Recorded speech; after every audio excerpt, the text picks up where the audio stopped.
Cada segundo, en el mundo, se transmiten más de 100 petabytes de datos. Y casi toda esa información viaja no por satélite, sino bajo tierra, a través de un hilo del grosor de un cabello.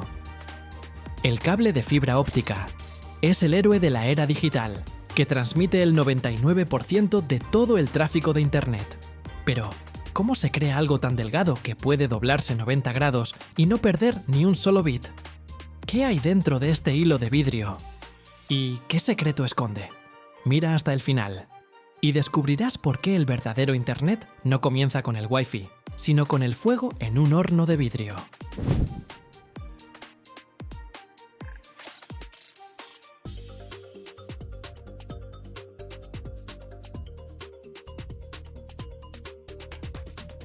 El cable de fibra óptica es un producto complejo de alta tecnología, cuya fabricación requiere precisión, pureza y equipos modernos. El proceso comienza con la creación de la fibra óptica, un hilo delgado de vidrio que es la base del cable. Para ello se utiliza un vidrio especial de alta pureza, hecho de dióxido de silicio, que tiene un nivel extremadamente bajo de impurezas. La producción comienza con la preparación de una preforma, una gruesa varilla de vidrio de unos 20 o 30 centímetros de diámetro, fabricada mediante el método de deposición química de vapor. Esta preforma tiene una estructura y composición ideales para su posterior estiramiento. Luego, la preforma se calienta a una temperatura de unos 2000 grados Celsius en un horno especial, donde se vuelve plástica y lista para ser estirada.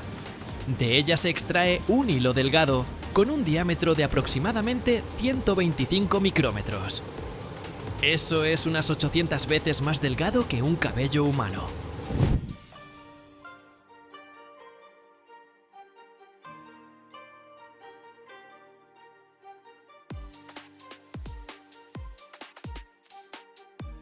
Durante el estiramiento, la fibra se enfría y se recubre con una capa protectora de plástico que la protege de daños mecánicos y de la humedad. Esta capa protectora se aplica inmediatamente después del estiramiento en una cámara especial, donde se mantiene la esterilidad y se controla el grosor del recubrimiento. La fibra óptica resultante pasa por un riguroso control de calidad. Se comprueba el diámetro, la uniformidad del recubrimiento, las características ópticas, pérdida de señal, índice de refracción y resistencia a la flexión.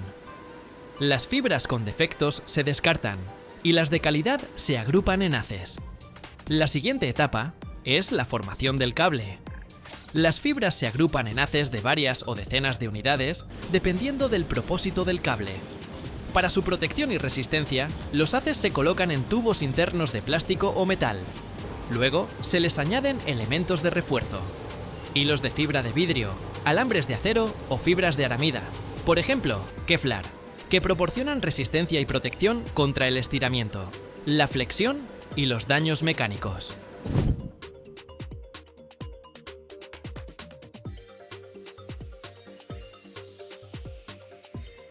Después de esto, todos los elementos se introducen en una cubierta exterior, una gruesa capa de plástico que protege el cable de la humedad, los rayos ultravioleta, los productos químicos y las fluctuaciones de temperatura. Para la instalación en condiciones difíciles, por ejemplo, bajo tierra o bajo el agua, se utilizan capas blindadas adicionales, cintas o tubos metálicos que protegen el cable de daños mecánicos y de los roedores. La producción de cable de fibra óptica se realiza en líneas automáticas especializadas. Primero, en una gran nave, se desenrollan las bobinas de fibra óptica, que pasan por sistemas de control y lubricación para evitar la fricción y los daños. Luego, las fibras se agrupan y se colocan en los tubos internos. A continuación, se añaden los elementos de refuerzo y la cubierta exterior, que se forma por el método de extrusión. El plástico fundido se aplica uniformemente sobre el cable, creando una capa resistente y hermética.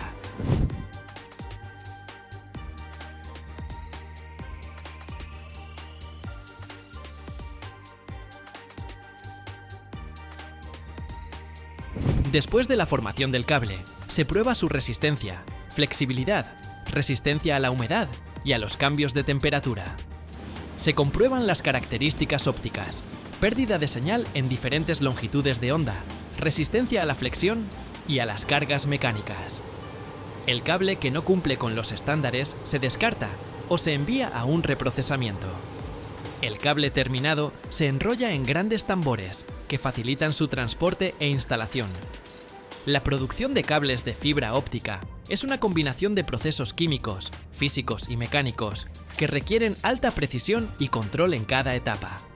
Por eso, estos cables garantizan una transmisión de datos ultra rápida y fiable, que es la base del Internet moderno, las telecomunicaciones y las tecnologías digitales.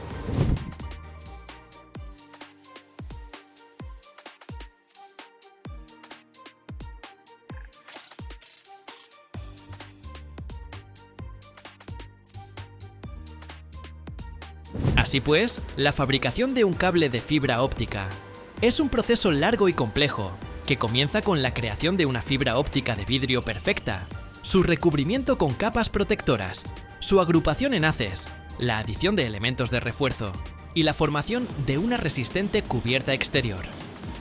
Cada etapa se controla y optimiza para garantizar la calidad y durabilidad de un cable, capaz de transmitir señales de luz a grandes distancias sin pérdidas ni interferencias. El mercado mundial de cables de fibra óptica muestra un crecimiento vertiginoso, relacionado con el aumento de la demanda de servicios de telecomunicaciones de alta velocidad y el desarrollo de la infraestructura de Internet.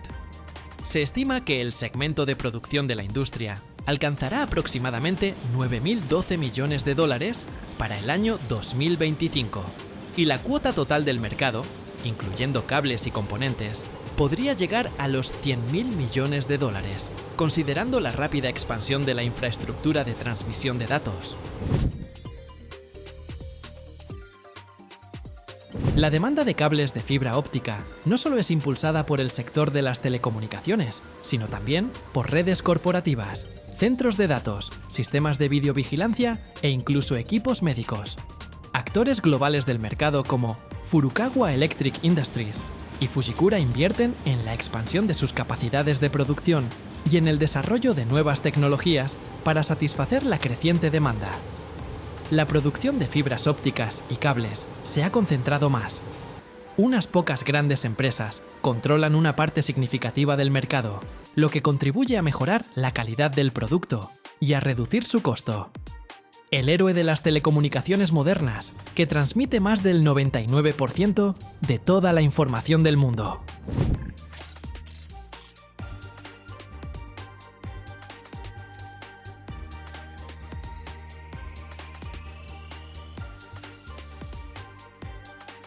Curiosamente, el primer cable telefónico transatlántico de fibra óptica, el TAT-8, que conectó Estados Unidos, Francia y Gran Bretaña, se tendió en 1988, abriendo la era de la comunicación de alta velocidad entre continentes.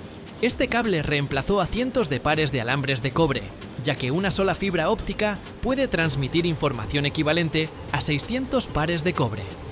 La invención de la fibra óptica de baja pérdida en 1970 fue un verdadero avance. Podía transmitir 65.000 veces más información que el alambre de cobre tradicional.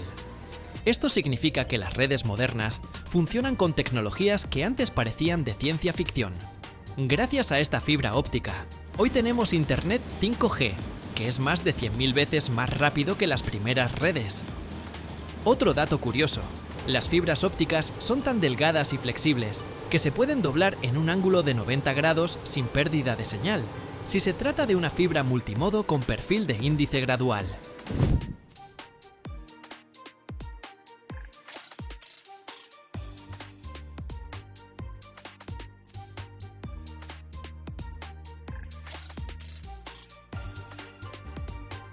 Esto permite tender cables en las condiciones más difíciles, incluso en espacios estrechos. Y por último, los cables ópticos son muy resistentes a las interferencias electromagnéticas, a diferencia de los de cobre, que pueden captar interferencias de electrodomésticos o equipos industriales. Así que, cuando ves tu serie favorita o juegas en línea, puedes estar seguro de que los impulsos de luz en los cables de fibra óptica funcionan a la perfección, incluso si hay mucho ruido electrónico alrededor.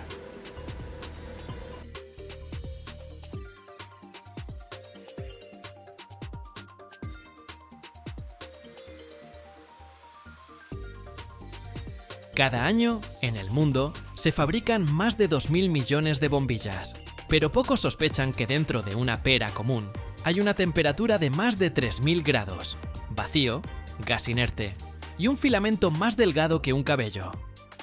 Su viaje comienza en los hornos, donde la arena se convierte en vidrio al rojo vivo, y termina en una cámara de pruebas, donde cada lámpara debe encenderse al primer intento. Pero hay un momento en la producción que se oculta cuidadosamente.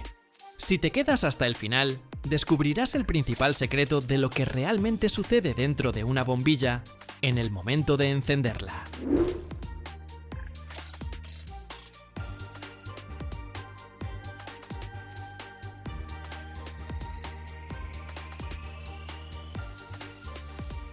La luz no nace de la nada.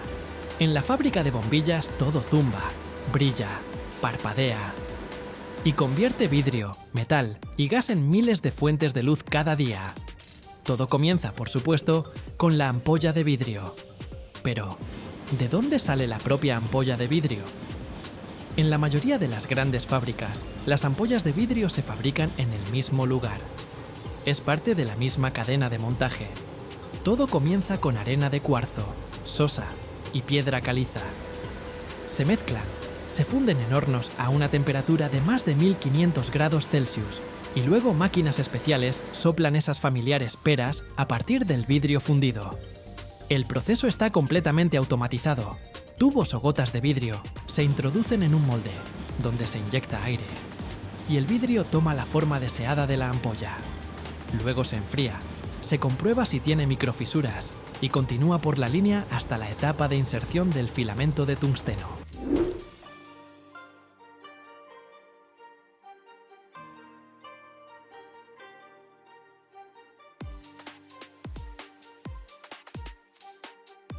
Si la fábrica es pequeña o subcontrata parte del proceso, entonces las ampollas se compran a fábricas de vidrio especializadas que suministran piezas estandarizadas en grandes lotes y embalajes. Pero en las modernas plantas de producción en masa, el vidrio se funde y se moldea en el propio lugar, porque es más rápido, más barato y más preciso. Primero, los tubos se calientan en secciones de horno con quemadores abiertos. Un flujo de aire caliente y llamas gira alrededor del vidrio hasta que comienza a brillar con un naranja intenso, como metal al rojo vivo. La temperatura supera los 1000 grados. El vidrio se vuelve blando, como el cobre en el yunque. Y aquí entra en juego la automatización. Pinzas giratorias sujetan el tubo, cortan la longitud necesaria y una máquina de soplado, así la llaman a veces en las fábricas, inyecta aire en el vidrio. La gota de vidrio blanda y caliente comienza a inflarse dentro del molde metálico hasta que adquiere la familiar forma de pera de una bombilla.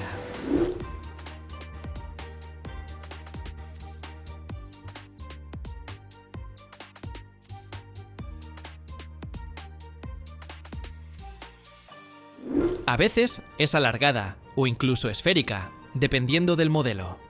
Todo tarda menos de un segundo, pero en ese segundo hay décadas de tecnología y cálculos precisos, grosor de la pared, uniformidad del arco, tamaño del casquillo. Todo bajo control. Luego, la ampolla se mueve lentamente por la cinta transportadora. Entra en una sección de enfriamiento controlado. Allí su temperatura baja gradualmente a la temperatura ambiente para que el vidrio no desarrolle microfisuras. Esto se llama recocido, una etapa necesaria para eliminar la tensión interna. Después viene la inspección visual. Cámaras detectan los defectos y detectores especialmente sensibles, las irregularidades microscópicas. Solo las ampollas perfectas llegan a la zona de montaje. Tan pronto como la ampolla de vidrio se ha enfriado y ha pasado la inspección, es recogida por otra línea, donde el corazón de la lámpara espera su lugar. Es el filamento de tungsteno, un alambre finísimo, enrollado en un resorte apretado. No podrías coser una camisa con él, pero sí podrías calentar el aire al rojo vivo.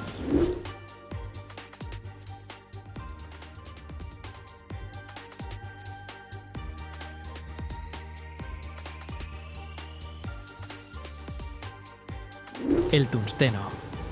Es pesado, de alto punto de fusión, con una temperatura de fusión de más de 3400 grados. Por eso está aquí. Es el único que puede soportar el calor de más de 2500 grados en el corazón de la lámpara y no derretirse. El resorte se forma a partir de un alambre de tungsteno de micras de grosor en bobinas especiales. Decenas de metros de alambre se enrollan automáticamente. Luego, los filamentos de tungsteno se montan en dos soportes de níquel que van hasta la base. Estos soportes están soldados a los contactos. Son ellos los que conducen la corriente que enciende el filamento. Parece simple, pero aquí todo es ultra preciso. La distancia entre las espiras, la longitud uniforme del filamento, la simetría, porque la más mínima inclinación producirá una luz incorrecta, un calor desigual, y hará que se queme. Mientras se prepara el filamento, la ampolla de vidrio se abre y se limpia con un chorro especial de nitrógeno seco o aire a presión, ya que cualquier mota de polvo puede convertirse en un punto débil, porque la lámpara es un microsistema cerrado y en ella debe haber una limpieza perfecta.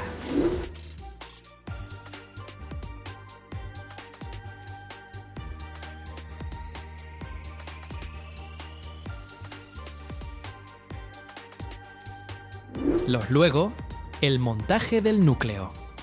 El filamento de tungsteno, con sus soportes, se inserta en la parte inferior de la lámpara, el pie, que ha sido fabricado previamente con vidrio resistente al calor.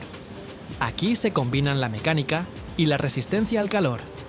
Es el lugar donde hay contacto entre el vidrio, el metal y el gas, y debe soportar decenas de encendidos al día durante meses. Ahora, la extracción del aire. La bombilla todavía está abierta. A través de un estrecho orificio técnico en la ampolla, se introduce un tubo y se conecta a una bomba de vacío. Todo lo superfluo, oxígeno, humedad, micropolvo, se succiona de la ampolla y la presión cae casi a cero. Luego, en la lámpara se inyecta un gas inerte, generalmente argón, o una mezcla de argón con nitrógeno. Protegen el filamento de tungsteno de la oxidación y le permiten durar más. Y solo después de esto, la ampolla de vidrio se sella herméticamente, calentando el cuello de la ampolla hasta que se ablanda. Se sella y se une a la base, donde ya está instalado el casquillo.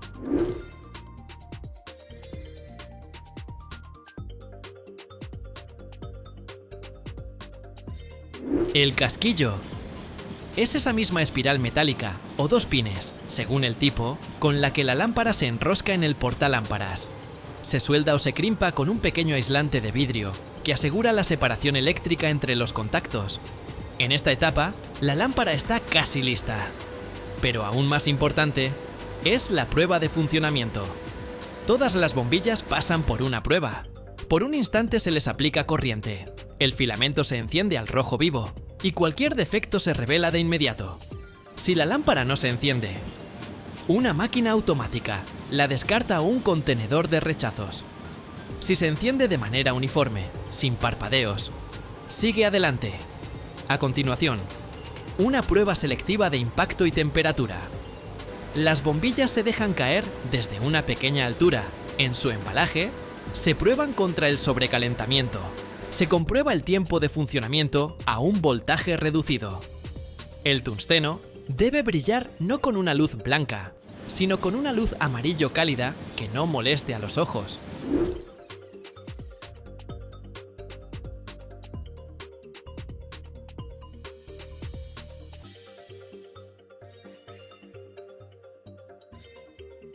El empaquetado también es automático. Las bombillas se clasifican, se insertan en fundas de cartón o celdas de plástico que las protegen de los golpes. Todo esto en minutos. Desde el tubo de vidrio hasta la bombilla terminada pasan solo de 3 a 5 minutos. Algunas líneas modernas producen 6000 bombillas por hora, sin detenerse ni un minuto.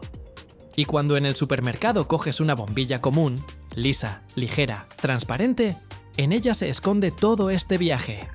Vidrio, fuego, gas, metal, automatización, enfoque y todo, para dar luz a una sola habitación.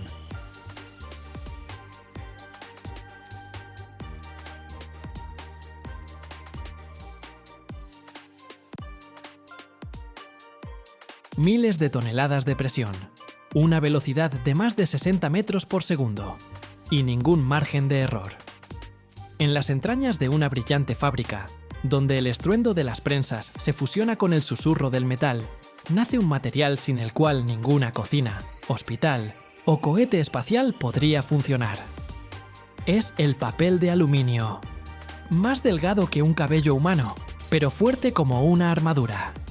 ¿Cómo convertir un pesado lingote de aluminio en una cinta brillante casi transparente? ¿Cómo alcanzar un grosor ideal de 6 micras? Sin arrugas, grietas ni manchas. Te mostraremos cómo, a partir de metal al rojo vivo, nace el papel de aluminio que conserva el calor, la esterilidad e incluso la vida. Mira, y descubrirás cómo llega al mundo el arma más delgada de la vida cotidiana moderna.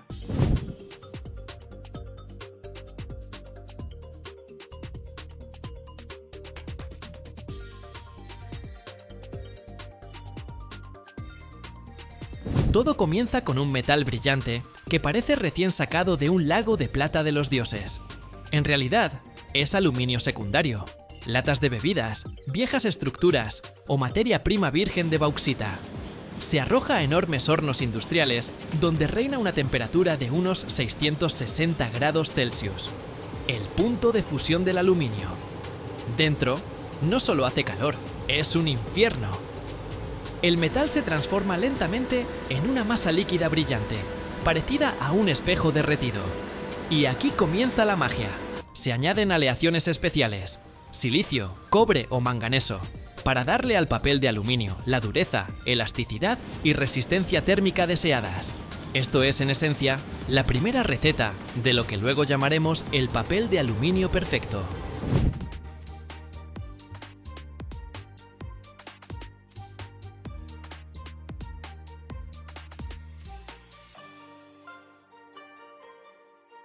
Toda esta masa caliente se vierte en cucharas especiales, que luego viajan a la siguiente etapa. Pero antes de que las dejen pasar, los operadores toman muestras para asegurarse. La composición química es precisa, no hay impurezas en el metal líquido y la temperatura es ideal. Es interesante que, en esta etapa, a menudo entran en juego sistemas automatizados. Sensores especiales controlan la temperatura y un software emite una señal si algo va mal. Los enormes hornos de inducción pueden albergar hasta 100 toneladas de metal a la vez. Una sola colada de estas son cientos de kilómetros de futuro papel de aluminio. El aluminio, al rojo vivo como el sol, que acaba de salir del horno de fundición, aún no sabe cuál será su futuro. Envoltorio de chocolate, casco de astronauta o parrilla en la terraza. Pero la siguiente parada ya está clara. La colada en lingotes. Gigantescos bloques rectangulares, a partir de los cuales comenzará el camino hacia el papel de aluminio.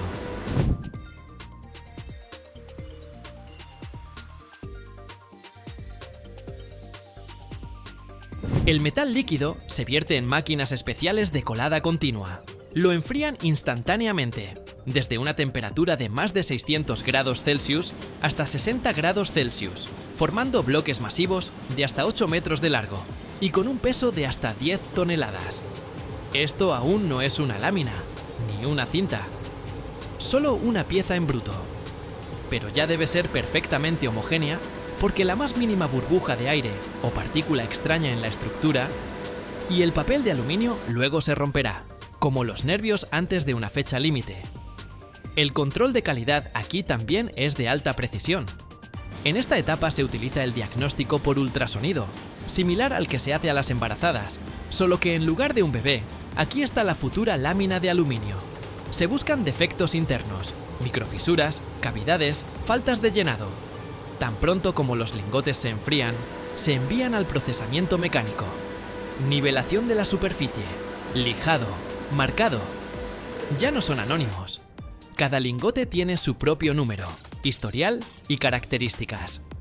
Se puede rastrear desde la fundición hasta el rollo de papel de aluminio terminado.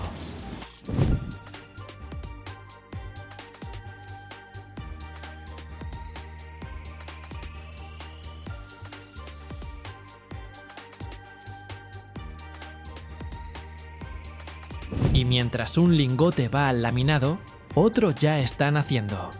La colada no se detiene ni un instante. 24 horas al día, 7 días a la semana, sin descansos ni festivos. Porque el mundo necesita papel de aluminio. Para hornear papas, conservar medicamentos y, en algunos casos, para reflejar la luz solar en la órbita terrestre. Así que el gigante de aluminio se va a descansar, pero solo por un rato. Por delante le espera la primera prueba real, el laminado en caliente. El lingote se calienta de nuevo, esta vez a 400 grados Celsius. Aún no está fundido, pero ya es maleable, como la masa para empanadillas. Después se pasa por enormes rodillos, cilindros de acero del tamaño de una habitación, que lo presionan con una fuerza tremenda, convirtiendo el voluminoso bloque en una larga cinta brillante. Es parecido al proceso de estirar masa con un rodillo, solo que el rodillo gira a una velocidad de hasta 100 metros por minuto, y la fuerza de presión es de cientos de toneladas.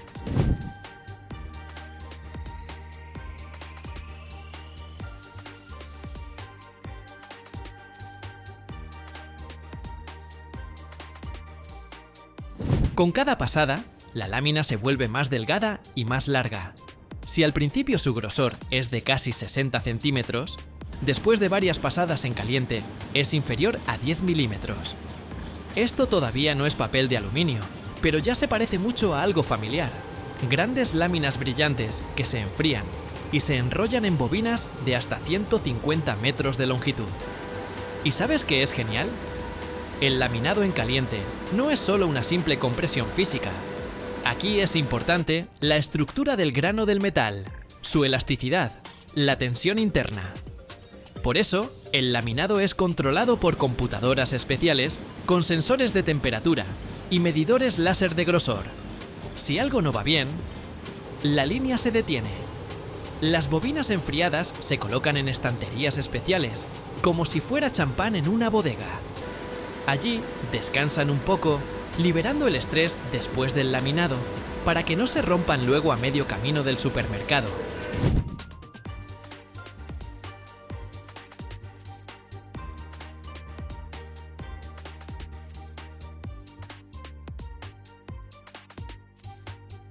Después del laminado en caliente, la bobina de aluminio parece una plancha de tejado de supermercado, gruesa, aunque brillante. Pero todavía no se le puede llamar papel de aluminio. Se necesita la magia de la precisión, y esa magia la crea el laminado en frío. Esta vez, el metal no se calienta. Al contrario, la cinta se alimenta a los trenes de laminación a temperatura ambiente, donde pasa por rodillos de alta precisión que la comprimen aún más fuerte. No se necesita temperatura, porque después del calentamiento y estiramiento previos, el aluminio se ha vuelto lo suficientemente plástico como para ceder a la fuerza incluso sin calentamiento adicional. Y aquí sucede algo increíble. El grosor se reduce a 0,2 milímetros, y a veces incluso menos. Esto es 10 veces más delgado que un cabello humano. Imagínate que una lámina tan delgada se puede enrollar en una bobina de hasta 20 kilómetros de longitud. Y todo esto a partir de una sola pieza en bruto.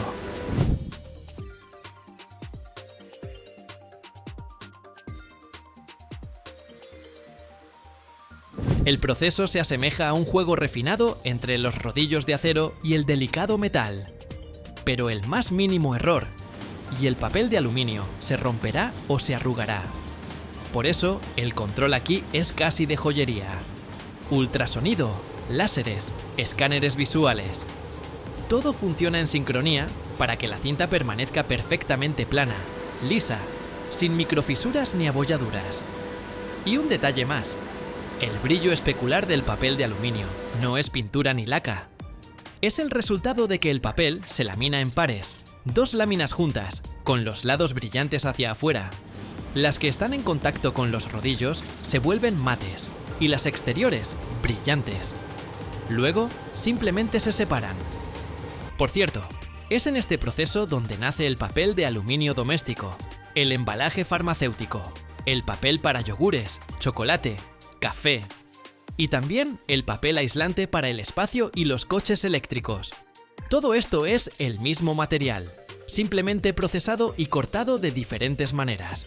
Y tan pronto como el papel de aluminio alcanza el grosor deseado, se recuece en hornos para eliminar la tensión interna y se prepara para la etapa final, corte y empaquetado.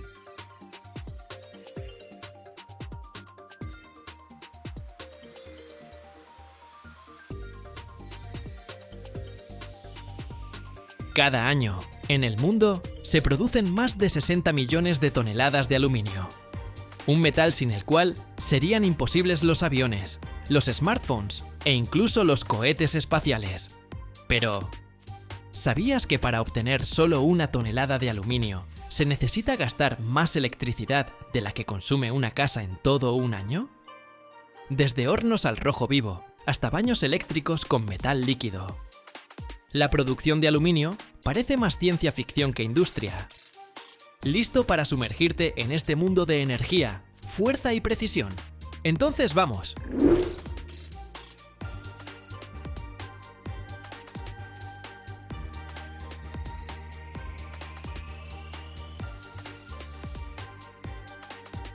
La producción de aluminio comienza con la extracción de bauxita, que es el mineral de aluminio más común en la naturaleza. La bauxita generalmente contiene una mezcla de hidróxidos de aluminio junto con óxidos de hierro, sílice y otras impurezas, para extraer el aluminio de ella. Primero hay que convertir la bauxita en alúmina, y para eso se usa el proceso Bayer. El proceso Bayer empieza triturando la bauxita hasta convertirla en un polvo fino. Luego, el mineral triturado se mezcla con una solución caliente de hidróxido de sodio, a una temperatura de unos 200 grados Celsius. En estas condiciones, los óxidos de aluminio de la bauxita se disuelven, formando aluminato de sodio, mientras que las impurezas no deseadas quedan como un sedimento insoluble, el llamado lodo rojo. Después, la solución obtenida se enfría, y el hidróxido de aluminio empieza a cristalizar.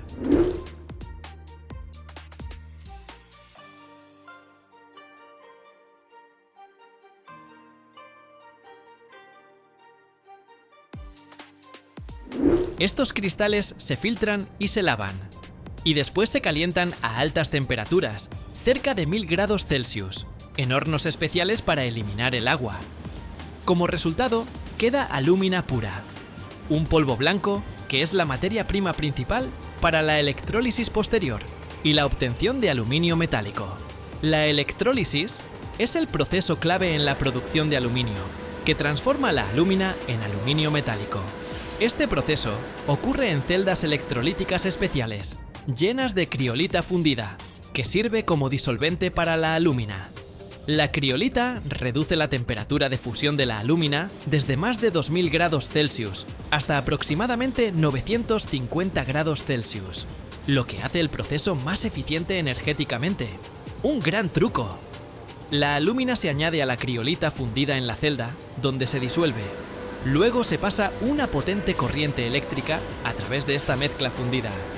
La electrólisis descompone las moléculas en sus componentes, aluminio y oxígeno.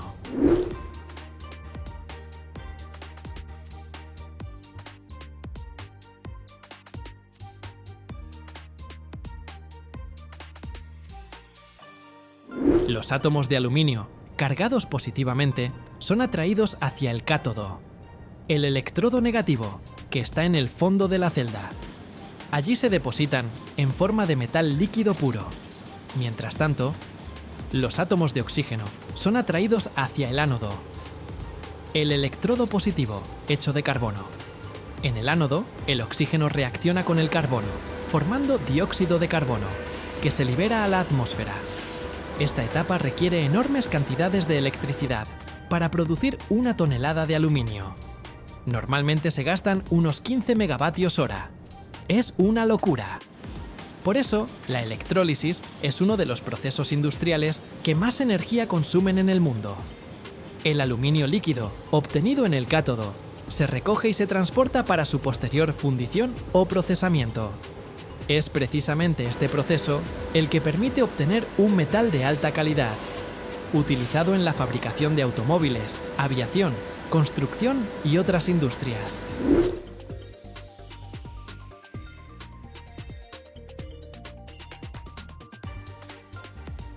El aluminio obtenido por electrólisis contiene impurezas, como hierro, silicio y otros elementos que pueden afectar sus propiedades y limitar sus usos. Para evitar esto, el aluminio pasa por varias etapas de purificación. La primera etapa es la eliminación mecánica de inclusiones grandes. El aluminio fundido se pasa por filtros especiales que retienen las impurezas sólidas. Luego, se purifica en hornos de reacción, añadiendo reactivos químicos especiales que se unen a las impurezas restantes. Estos reactivos reaccionan químicamente con las impurezas, formando una escoria ligera que flota en la superficie del metal fundido y que luego se retira. La segunda etapa es la desgasificación.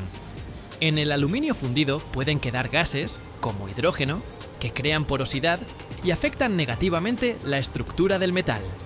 Para eliminar los gases, se burbujean gases inertes, como el argón, a través del metal, o se aplica vacío al metal fundido. Este proceso asegura una estructura homogénea y aumenta la resistencia del material.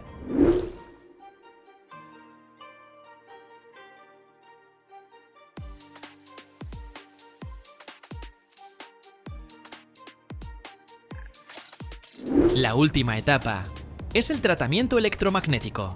El aluminio fundido se somete a la influencia de un campo magnético, que ayuda a distribuir uniformemente las partículas y mejora la calidad del metal.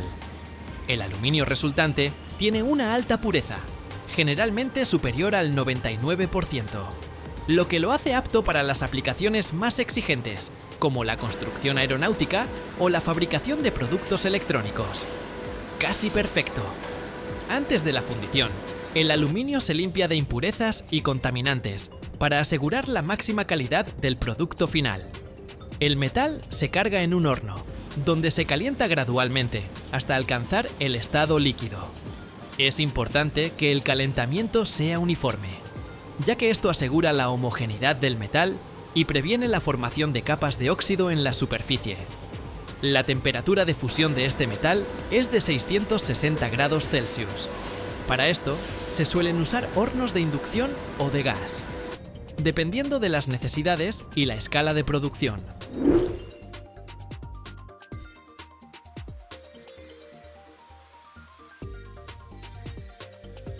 Durante la fusión, se presta especial atención a la seguridad.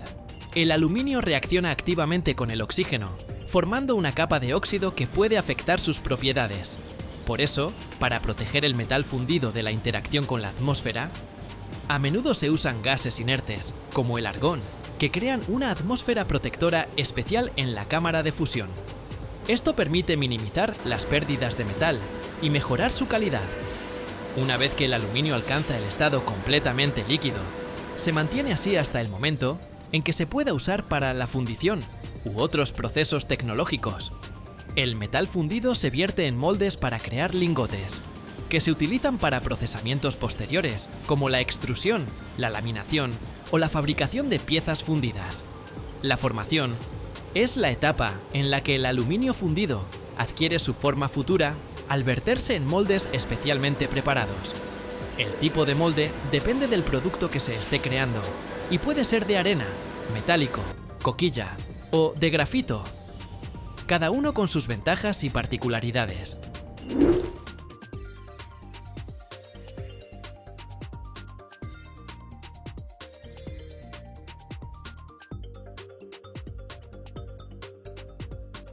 Los moldes de arena se usan más a menudo para fabricar piezas grandes y complejas o para lotes de producción pequeños. La arena se mezcla con aglutinantes, creando un molde capaz de soportar las altas temperaturas del metal fundido. Las piezas fundidas tienen una superficie rugosa, que luego puede necesitar un acabado adicional. Los moldes metálicos, o coquillas, se fabrican con metales como acero o hierro fundido, y se utilizan para producir grandes cantidades de piezas idénticas. Los moldes metálicos aseguran una alta precisión y una superficie lisa en el producto terminado. Son ideales para fabricar piezas que se usan en la industria automotriz o aeroespacial. Los moldes de grafito se emplean para fabricar productos que requieren una precisión especial o geometrías complejas. Por ejemplo, en la industria electrónica o en la producción de componentes especiales. El grafito tiene baja conductividad térmica, lo que permite controlar la velocidad de enfriamiento del metal.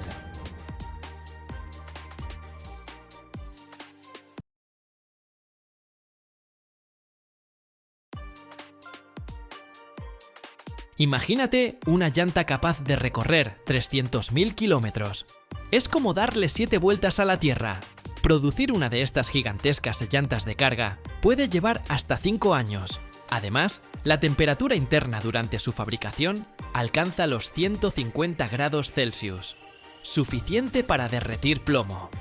Pero, ¿qué hay dentro? Es una mezcla de caucho natural, acero y ciertos ingredientes secretos que Michelin protege como si fueran la receta del mejor croissant. ¿Cómo se crean estas maravillas de la ingeniería? ¡Vamos a descubrirlo!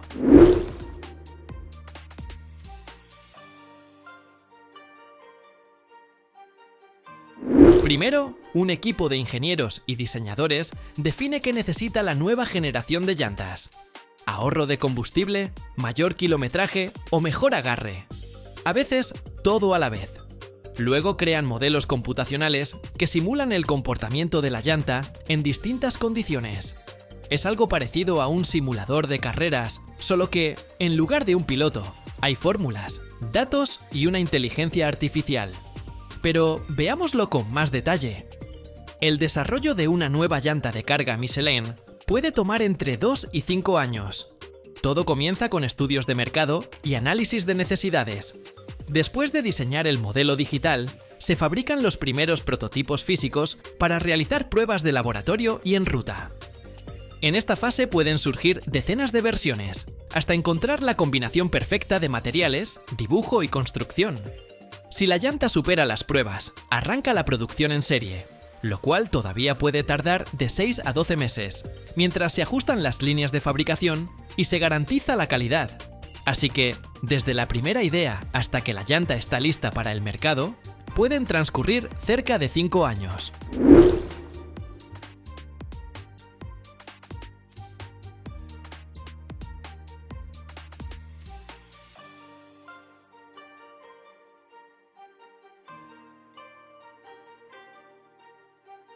Si creías que una llanta de carga era solo caucho, agárrate bien. Su composición incluye caucho natural y sintético, negro de humo y dióxido de silicio, una estructura de cordón metálico o textil, además de aditivos químicos. Todos estos ingredientes se mezclan en enormes batidoras industriales bajo un estricto control de calidad. En medio de la planta se encuentran mezcladoras gigantes, del tamaño de un camión, que rugen con un estruendo que retumba en los muros de concreto. Dentro de estos monstruos, el caucho natural y sintético se funde con el negro de humo, el dióxido de silicio, aditivos especiales y otra lista de ingredientes secretos que Michelin resguarda como si fuera la receta del mejor croissant. El caucho derretido se esparce como lava volcánica, mientras las poderosas aspas de acero mezclan todo hasta lograr una masa perfectamente homogénea. La temperatura interna llega a 150 grados y la presión es tan alta que podría comprimir un auto hasta el tamaño de una maleta.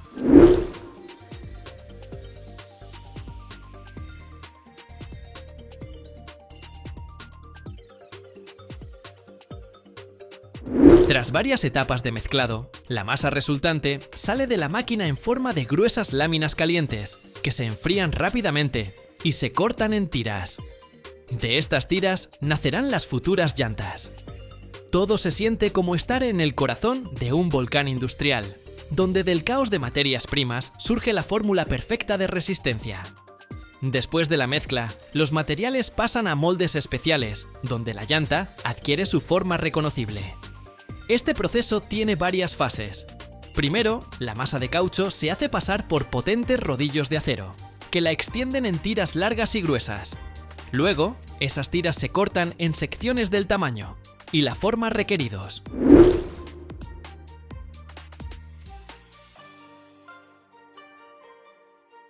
Antes de que las piezas de caucho entren al molde de prensado, se van colocando en capas sobre un tambor especial. Ahí se añade el cordón, fibras metálicas o sintéticas que refuerzan la llanta.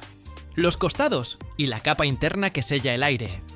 Todavía no es la llanta final, sino una especie de preforma que mantiene la figura, pero sigue blanda y sin dibujo. En este punto se parece a una dona cruda, suave e inestable. Ahora, esa preforma pasa a una prensa gigantesca, donde, con varias decenas de atmósferas de presión y alrededor de 170 grados Celsius, el caucho se cuece definitivamente. Dentro del molde se encuentra el relieve que se imprime en la superficie de la llanta, formando ese patrón tan familiar del neumático. El proceso dura desde 15 minutos hasta 1 hora, dependiendo del tamaño de la llanta. Después se retira, se enfría y va directo a la inspección de calidad.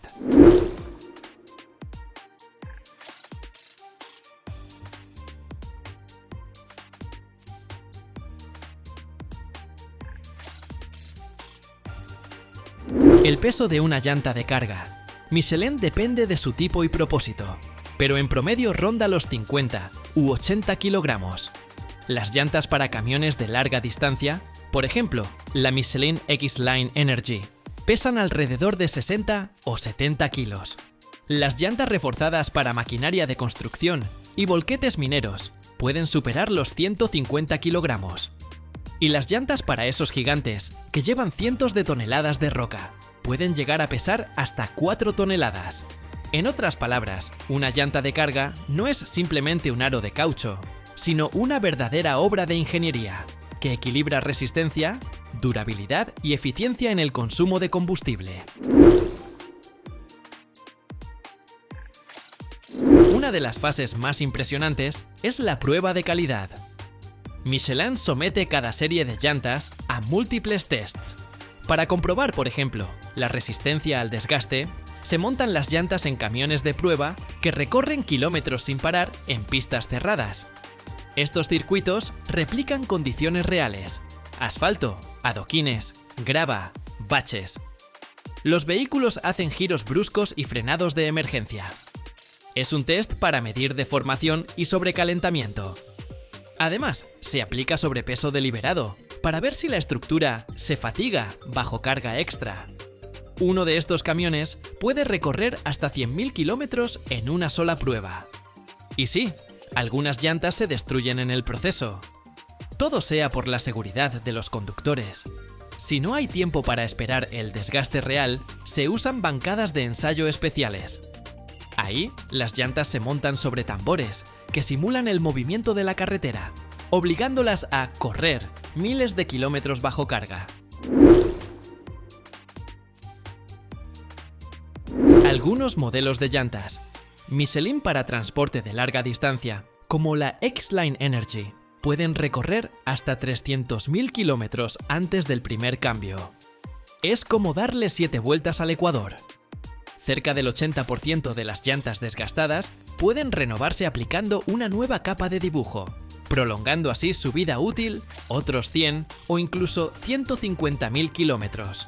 Este proceso de renovación, que incluye el tallado o reencauche del dibujo, se lleva a cabo en fábricas especializadas o en talleres certificados por Michelin. De ese modo, las llantas usadas reciben una segunda vida. Se reducen los costos de los transportistas y se minimiza el impacto ambiental. Para renovarlas, primero se quitan del camión y se inspeccionan a fondo. Se utilizan ultrasonidos, rayos X y láseres para detectar grietas o daños internos. Si el armazón está en buen estado, la llanta se puede recuperar.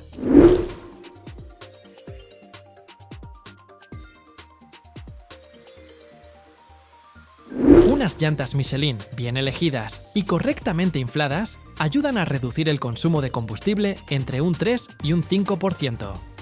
Si un camión gasta 30 litros de diésel cada 100 kilómetros, gracias a las llantas, se podrían ahorrar hasta 4.500 litros a lo largo de 300.000 kilómetros de recorrido. ¡Increíble! Si una empresa tiene 100 camiones, el ahorro en combustible podría alcanzar millones de grivnas al año.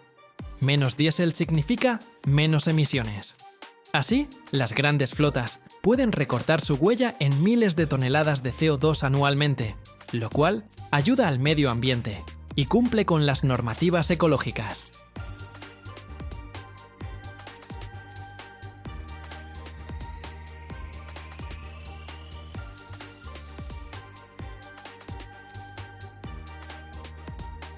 Imagínate una planta gigantesca, del tamaño de 42 canchas de fútbol, donde los robots trabajan con precisión de milímetro y los autobuses, equipados con más de 1000 sensores, analizan cada día 100 gigabytes de datos de la carretera. Aquí, cada 10 segundos, la ruta se actualiza y la pintura no solo se aplica, se fusiona con el metal. Esto va más allá de la producción. Es una revolución tecnológica. ¿Te preguntas cómo se crea aquí el transporte del futuro? Quédate hasta el final y te aseguro que quedarás impresionado.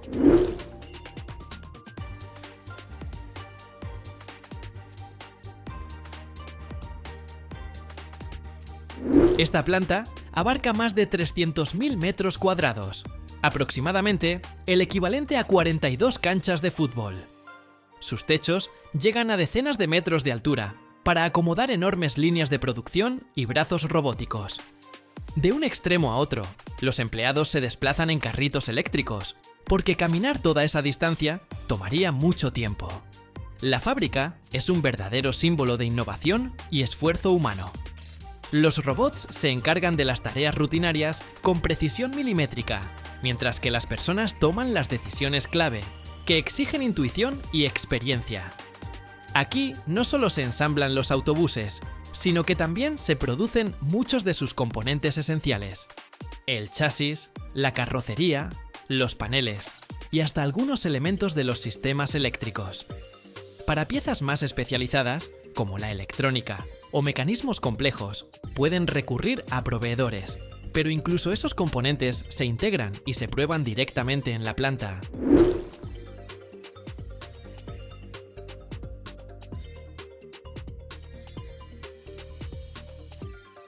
Permíteme explicarte cómo sucede todo esto.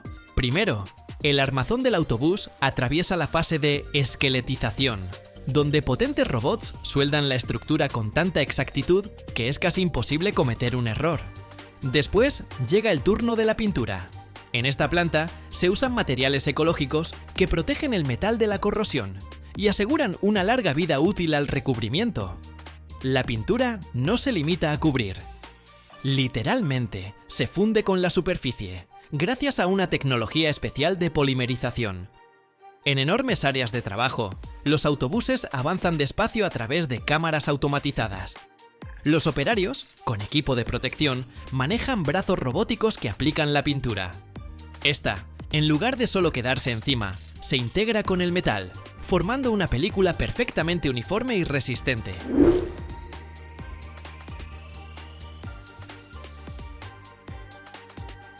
Lo más interesante comienza justo después de aplicar la pintura. Los autobuses pasan a cámaras especiales, donde se controla la temperatura y la humedad con precisión de 1 grado. Allí, la pintura se hornea mediante polimerización.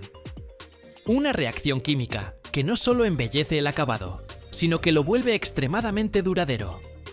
Todo luce como si cada autobús recibiera un traje que lo envuelve y lo protege de los elementos externos. ¿Y qué sigue? El interior. Asientos, piso, paneles de control. Todo se coloca a mano. Aquí, el toque humano es fundamental. Instalar todos los elementos de la cabina puede llevar de 8 a 12 horas por cada autobús, dependiendo de las especificaciones.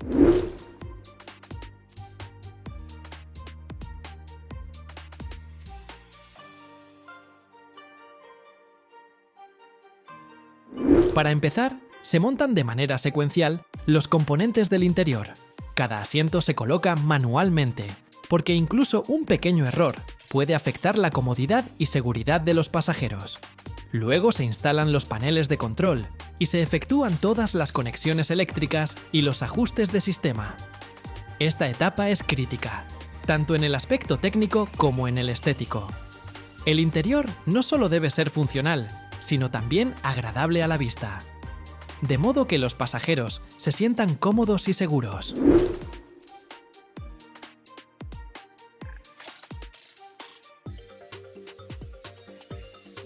Los autobuses urbanos de Toyota no solo transportan pasajeros, sino que se comunican con la infraestructura vial, analizando los datos de tráfico en tiempo real.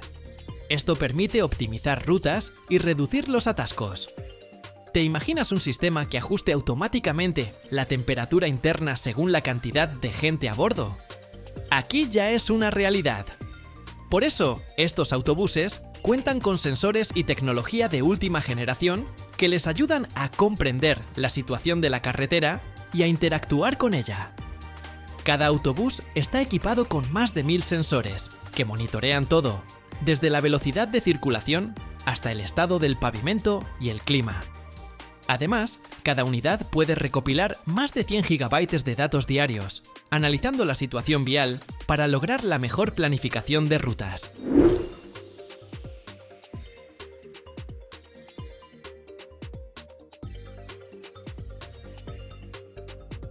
Cada 10 segundos, los autobuses recogen información del tráfico, lo que les permite ajustar el trayecto en función de incidentes, embotellamientos o cambios de horario.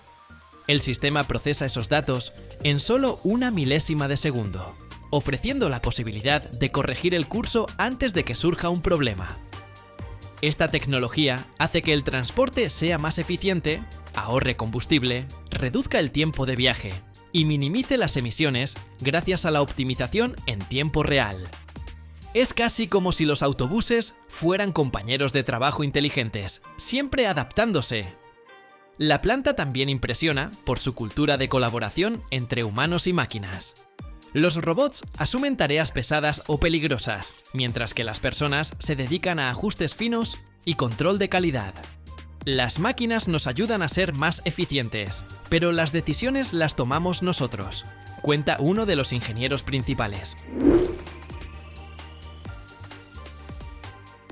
Toyota invierte miles de millones, no solo en tecnología, sino también en desarrollo sostenible.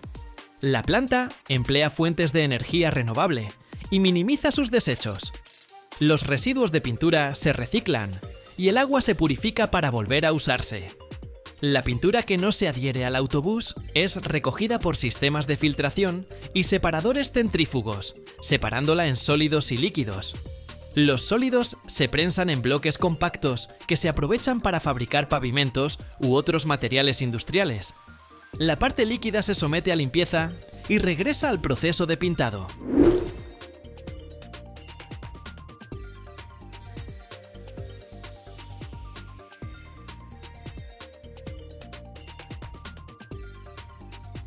En cada etapa de la pintura, se utiliza mucha agua para lavar superficies y mantener limpios los equipos.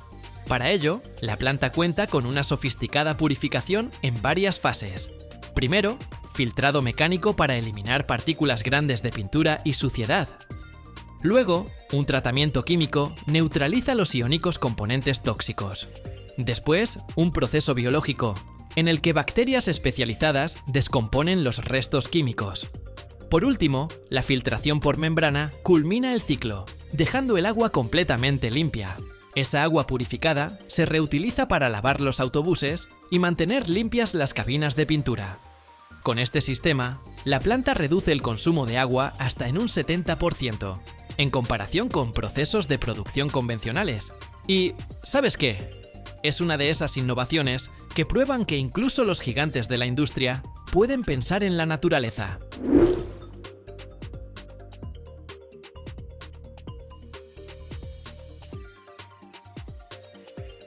Las fábricas de esta magnitud están dando forma al futuro del transporte que usamos a diario.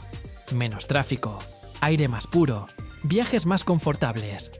Todo inicia aquí, en el corazón de la línea de producción.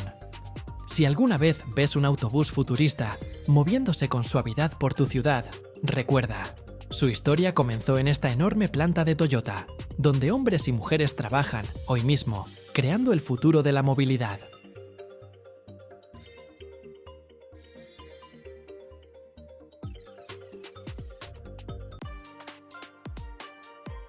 Cada año se producen más de 10.000 millones de barras de labial en todo el mundo. Sí, 10.000 millones. Es tanta cantidad que, capa tras capa, se podría cubrir todo un estadio de fútbol. Pero, ¿alguna vez te has preguntado de qué está hecha tu barra de labios favorita? ¿Sabías que para fabricar 1 millón de unidades se necesitan casi 200 toneladas de cera? ¿Y cómo es que los aromas frutales y florales se convierten en ese tono perfecto para tus labios?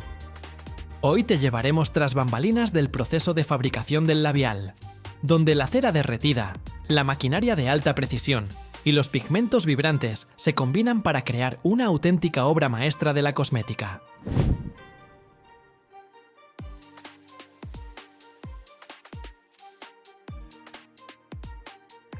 Los ingredientes principales del labial son una mezcla de ceras, aceites, pigmentos y aromas. Cada uno tiene su propio origen y propiedades especiales, lo que permite que el producto no solo dé color, sino que también proteja e hidrate los labios. Las ceras forman la base y aportan firmeza. Las más comunes son la cera de candelilla y la de carnauba, extraídas de plantas, mientras que la parafina y la cera de abejas provienen del petróleo o de colmenas. Estas ceras definen la textura del labial, su resistencia y ese brillo característico. Los aceites, por su parte, hidratan y suavizan. Se utilizan aceites vegetales, como el de karité, ricino, girasol, almendra o coco, que le dan esa textura cremosa y facilitan la aplicación. Los pigmentos son los responsables del color. Pueden ser naturales o sintéticos, e incluyen compuestos como óxido de cromo, óxido de hierro y anatasa, todos seguros para el uso en cosmética.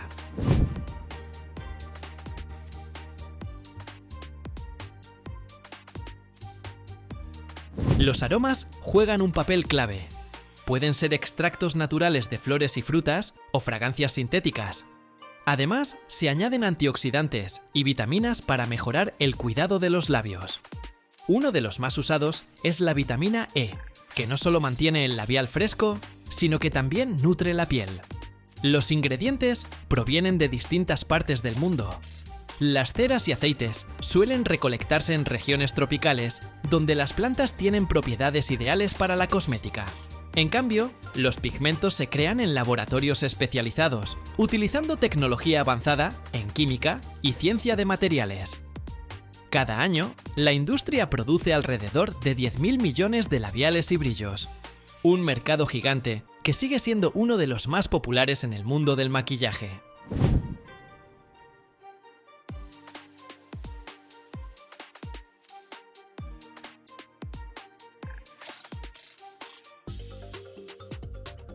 Todo comienza en la fábrica. Los ingredientes principales, ceras, aceites, pigmentos y otros compuestos, se mezclan en enormes recipientes industriales. Allí se calientan hasta alcanzar la temperatura ideal. Por ejemplo, la cera se funde a unos 60 grados, mientras que los aceites y otros aditivos se combinan para crear una base estable. Cuando la mezcla está lista, se incorporan los pigmentos que darán color al labial. Estos pueden ser en polvo o en pasta, y antes de añadirse, se disuelven en aceites vegetales o disolventes cosméticos. Este paso es clave para garantizar una distribución uniforme del color.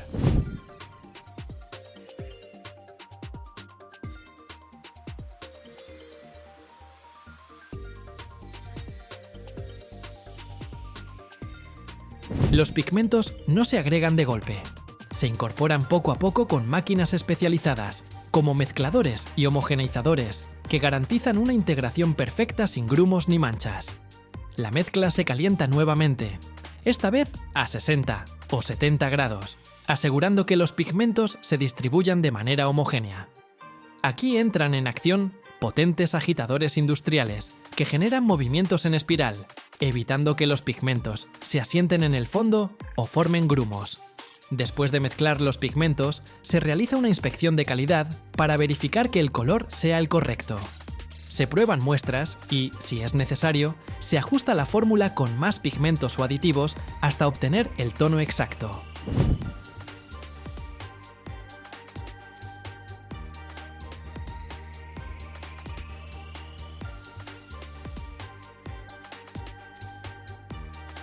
Una vez logrado el color deseado, la mezcla se agita una vez más para garantizar una textura uniforme.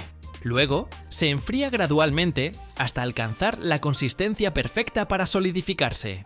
Pero antes de dar el siguiente paso, faltan los aromas y las vitaminas. Aquí se añaden los compuestos que darán ese toque especial: aceites esenciales, extractos frutales o fragancias artificiales como vainilla, caramelo o frutos rojos. Además, se incluyen vitaminas como A, C y E, que se incorporan en soluciones oleosas o en microcápsulas, lo que permite que se absorban mejor en la fórmula.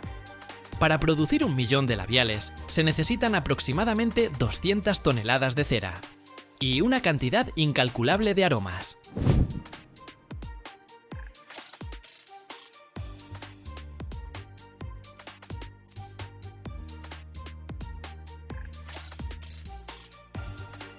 Ahora viene una de las fases más impresionantes: el moldeado.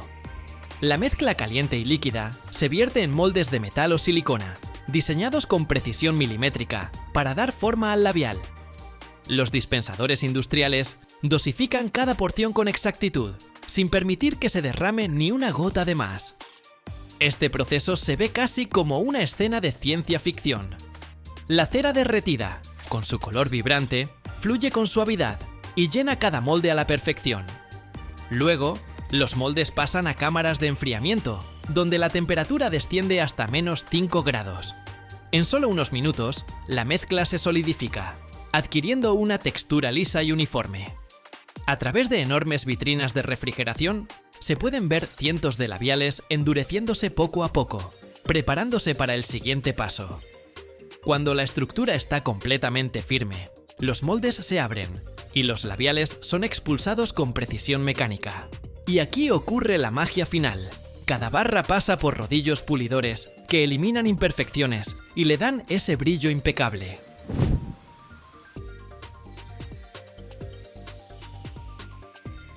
Finalmente, los labiales llegan a la línea de ensamblaje, donde se colocan en sus estuches. Los brazos robóticos los insertan en carcasas metálicas o de plástico, asegurando que cada pieza encaje a la perfección. Este es uno de los momentos más fascinantes. Cientos de labiales entran en sus estuches al mismo tiempo, girando en perfecta sincronía. Y así, tras un proceso que mezcla ciencia, tecnología y un toque de arte, nacen los labiales que vemos en las tiendas.